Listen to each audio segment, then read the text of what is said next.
Hello friends, मैं स्तेवर में आपका स्वागत है। आज हम कक्षा 10 के गणित विषय के प्रश्न पत्र 2012 के 21 के बाद के आगे के क्वेश्चन को सॉल्व करेंगे, क्योंकि इससे पहले वीडियो में हमने क्वेश्चन नंबर 21 तक किया था। आज हम क्वेश्चन नंबर 21 का अथवा वाले क्वेश्चन से स्टार्ट करते हैं।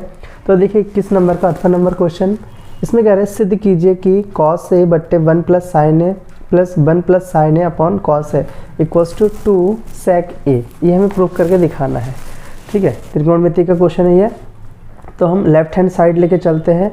ठीक, लेफ्ट हैंड साइड इसको लिखते हैं cos a plus 1 plus upon 1 plus sine A plus 1 plus sine A upon cos A. ठीक है, ये लेके हमें चलना है और हमें ये राइट हैंड साइड प्रूव करना है। तो देखिए इसमें क्या करेंगे, हम एलसीएम लेंगे, यानी 1 plus sine A into cos A. ठीक है, गुणा कर दिया। अब जब इन दोनों का गुणा करते हैं तो क्रॉस मल्टीप्लाई कर देंगे। कॉस ए से कॉस ए का मल्टीप्लाई करेंगे, cos square A plus 1 plus sine ए से 1 प्लस साइन ए मल्टीप्लाई करेंगे, 1 प्लस साइन ए का होल स्क्वायर हो जाएगा। इसके बाद 1 plus sine A upon cos A into cos A. अब इसको सॉल्व करते हैं। Cos square A plus B का होल स्क्वायर लगाएंगे, A square plus B square plus 2ab। ये वाला फार्मूला यहाँ पे यूज़ होगा। ठीक है, तो यहाँ पे लिख भी देंगे जो फार्मूला यूज़ हो रहा है, a प्लस बी का whole square equals to A square plus B square plus 2ab। ये पूरा फार्मूला भी लिखना पड़ता है। अब यहाँ पे सॉल्व कर देते हैं। देखिए cos square A plus 1 plus sine square A plus 2 sign ए बट्टे में 1 प्लस साइन ए गुणा कॉस ए, ऐसे लिख देंगे। इसके बाद सॉल्व करते हैं। देखिए इसको और इसको cos square A plus sine square ए 1 लिख सकते हैं और ये वाला 1 ऐसे ही आएगा और ये 2 साइन ए।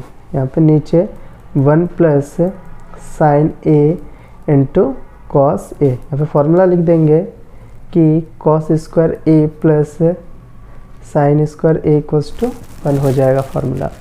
ठीक है, इसको सॉल्व करते हैं आगे। देखिए 1 प्लस 1 2 और ये 2 sign A upon 1 plus sine A into cos A. ठीक है, इसके बाद सॉल्व करते हैं। देखिए ऊपर 2 कॉमन लेंगे तो 1 प्लस साइन ए बचेगा।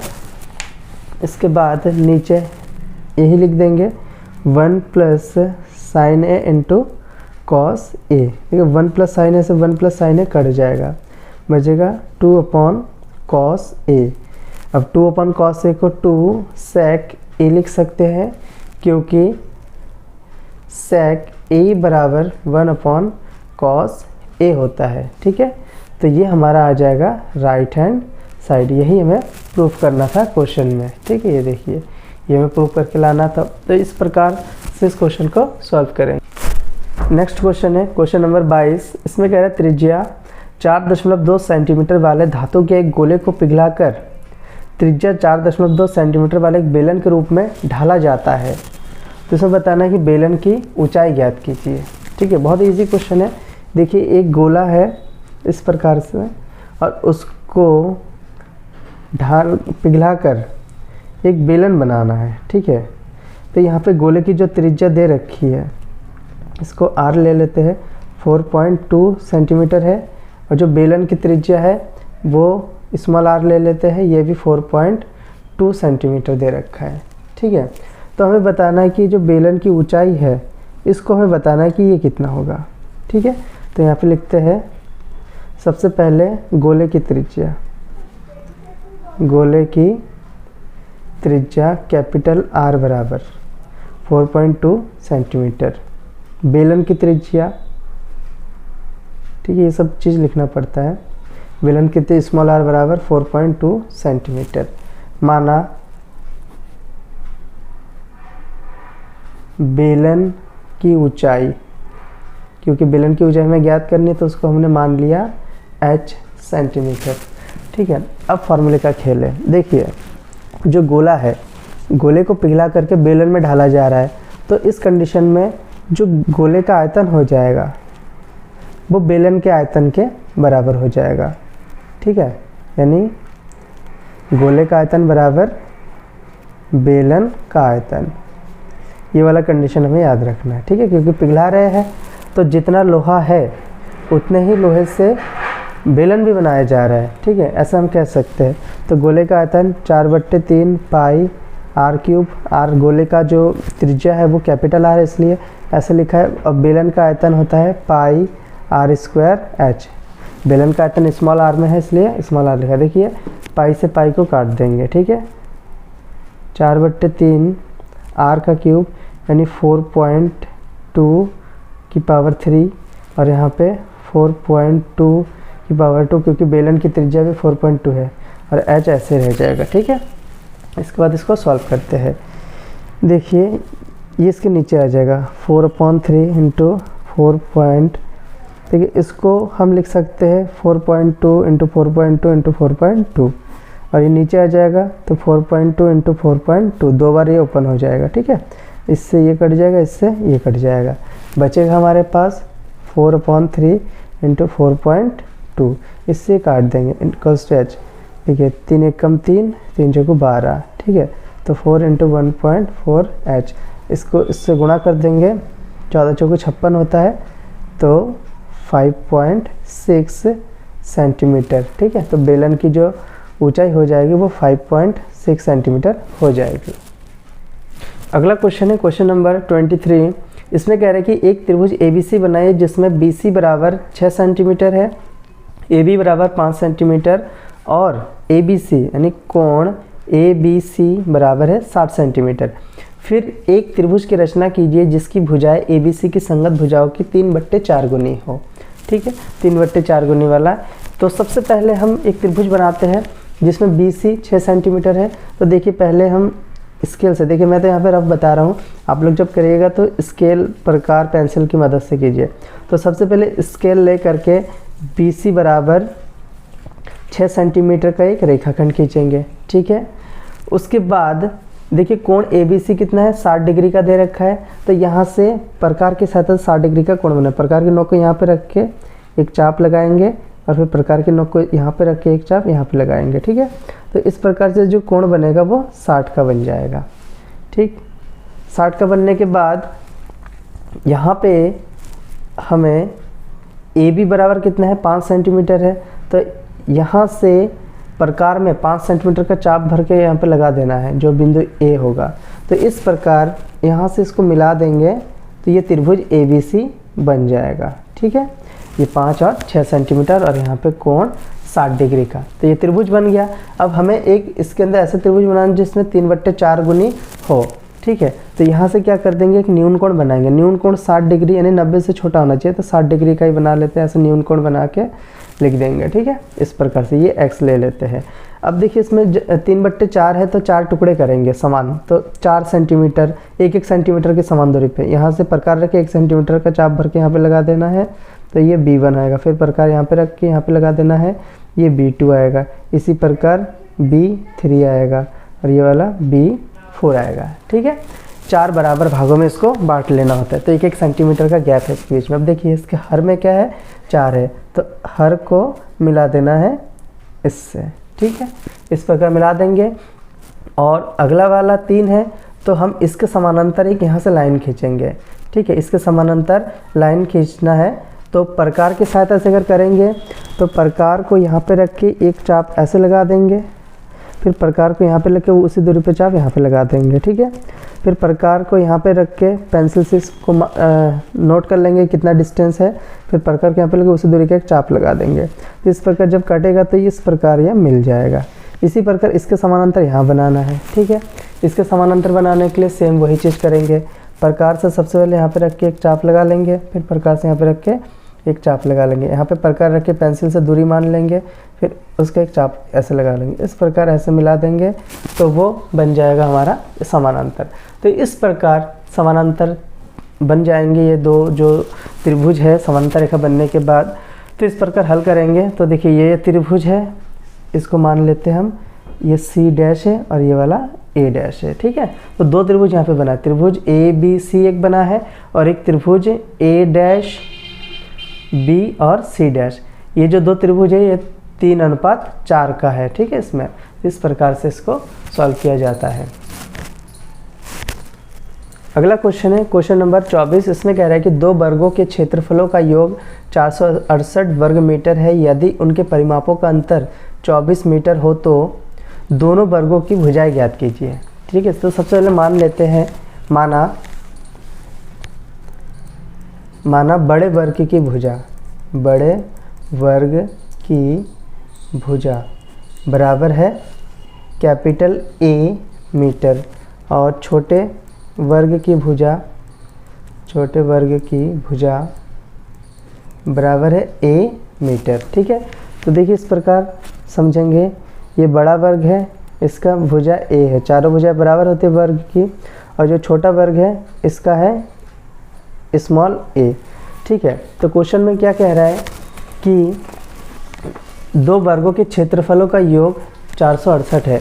अब देखिए इसका क्षेत्रफल तो ए स्क्वायर होगा और इसका क्षेत्रफल स्मॉल ए स्क्वायर होगा। तो प्रश्न अनुसार यहाँ पे लिखेंगे दोनों वर्गों के क्षेत्रफलों का योग बराबर 468 है। तो बड़े वर्ग का क्षेत्रफल ए स्क्वायर है, छोटे वर्ग का स्मॉल ए स्क्वायर बराबर है 468। ठीक है, समीकरण 1 बना देते हैं। पुनः प्रश्न अनुसार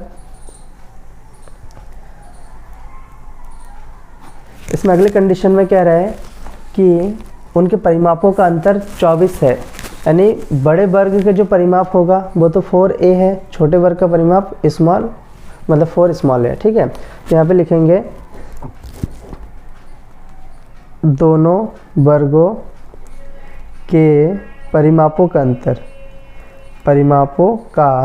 अंतर बराबर है 24। ठीक है, तो बड़े वर्ग का परिमाप 4 है, छोटे वर्ग का है 4 स्मॉल है बराबर है 24। 4 कॉमन ले लेंगे इसमें से, तो a माइनस स्मॉल ए 24, 4 छिंग 24, तो a माइनस ए बराबर 6 हो जाएगा।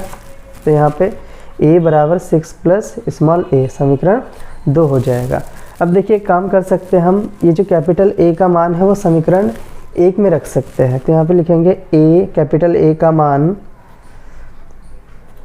समीकरण 1 में रखने पर, अब a स्क्वायर की जगह a की जगह रखना है 6 प्लस a का होल स्क्वायर प्लस स्मॉल ए स्क्वायर ऐसे रहेगा और 468 भी ऐसे रहेगा। यहाँ पे a प्लस b का होल स्क्वायर लगा देंगे, यहाँ पे 6 का स्क्वायर प्लस a का स्क्वायर प्लस 2 6 इंटू ए प्लस ये वाला ए स्क्वायर रहेगा यहाँ पे और बराबर है 468। ठीक है, अब इसको हम सॉल्व करेंगे आगे। देखिए उसको हल करके ये आ जाएगा 6 का स्क्वायर करके 36 आ जाएगा, ए स्क्वायर प्लस उसको गुणा करके 12a आ जाएगा।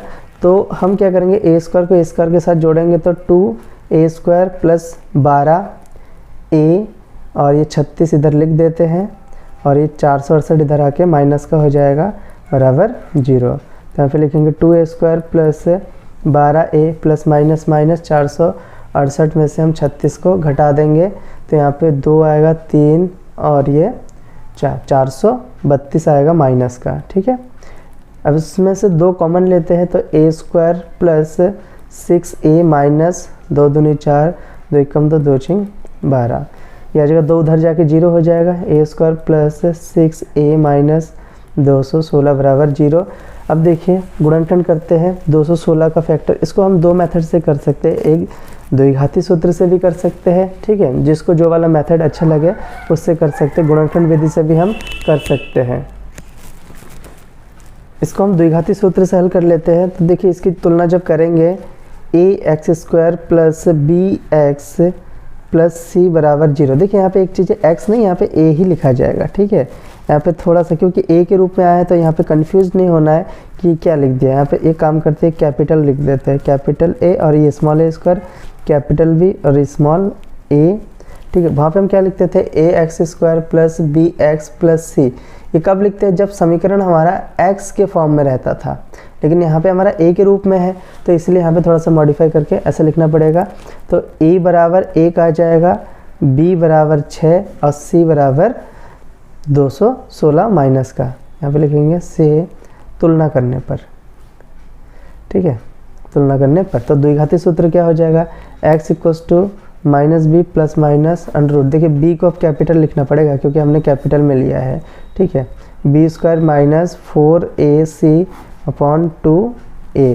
अब इसमें वैल्यू रख देंगे, माइनस का जो b होगा ये 6 हो जाएगा, b plus minus under root B square की जगह पे हम b की जगह पे 6 लिखेंगे स्क्वायर माइनस 4, a की जगह पे 1 और c की जगह पे माइनस का 216 अपॉन 2a की जगह पे 1 लिखेंगे। तो x इक्वल्स टू माइनस का 6 प्लस माइनस 6 36 आ जाएगा, माइनस माइनस प्लस आएगा, 4 से इसको गुणा कर देंगे, 4 24, 4 एकम 4 5 6, 4 दूनी 8, ठीक है। इस प्रकार से इसको सॉल्व करेंगे द्विघाती सूत्र की मदद से और इसको अब जोड़ देंगे। देखिए इसको जोड़ के कितना आएगा, ये 900 आ जाएगा पूरा, ठीक है, 900 आएगा बट्टे में 2। तो x बराबर -6 प्लस माइनस 900 का जो वर्गमूल होता है वो 30 होता है बट्टे 2।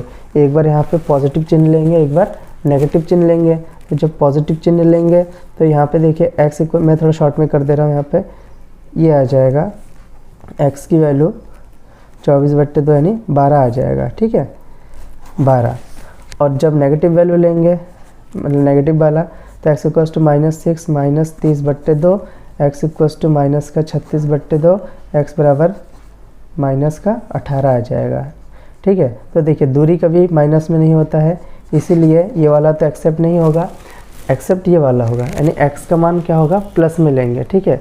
तो यहाँ पे अब देखिए हमें उसकी भुजा ज्ञात करनी है, तो हमने क्या लिखा था यहाँ पे सर, यहाँ पे x लिखा। और एक चीज़ देखिए यहाँ पे हमने x लिखा है, यहाँ पे x नहीं लिखना है, ठीक है। यहाँ पे स्मॉल a के रूप में था ना समीकरण, इसलिए जहाँ जहाँ x है वहाँ पे स्मॉल a चलेगा। यहाँ पे ये थोड़ा सा ध्यान देना, क्योंकि हम लोग अभी तक फॉर्मूला पढ़ के आ रहे हैं x के रूप में, इसलिए बार बार x लिखते रहे हैं, लेकिन यहाँ पे सब जगह स्मॉल a होगा, ठीक है। ये जितने भी मान लिखे सब जगह स्मॉल a होगा। तो देखिए स्मॉल a का मान तो हमें मिल चुका है, अब हमें ये स्मॉल a का मतलब है छोटे वर्ग की भुजा भी हमें मिल चुका है, ठीक है। छोटे वर्ग की भुजा ये है स्मॉल a, तो ये तो हमें मिल चुका है, ये वाला 12 है। अब बड़े वर्ग की भुजा निकालने के लिए समीकरण 2 में रखना पड़ेगा a का मान, ठीक है। तो यहाँ पे लिखेंगे a का मान समीकरण 2 में रखने पर, यानी a बराबर 12 समीकरण 2 में रखने पर, ठीक है। 2 में जब रख देंगे तो आंसर आ जाएगा। 2 में 2 ऐसा था कुछ 6 प्लस a ऐसा समीकरण 2 था, तो यहाँ पे a बराबर 6 प्लस 12 कर देंगे तो a बराबर 18 सेंटीमीटर हो जाएगा। तो ये है बड़े वर्ग की भुजा। तो यहाँ पे लिखेंगे अतः बड़े वर्ग की भुजा बराबर 18 सेंटीमीटर और छोटे वर्ग की भुजा बराबर 12 सेंटीमीटर। ये इसका आंसर हो जाएगा।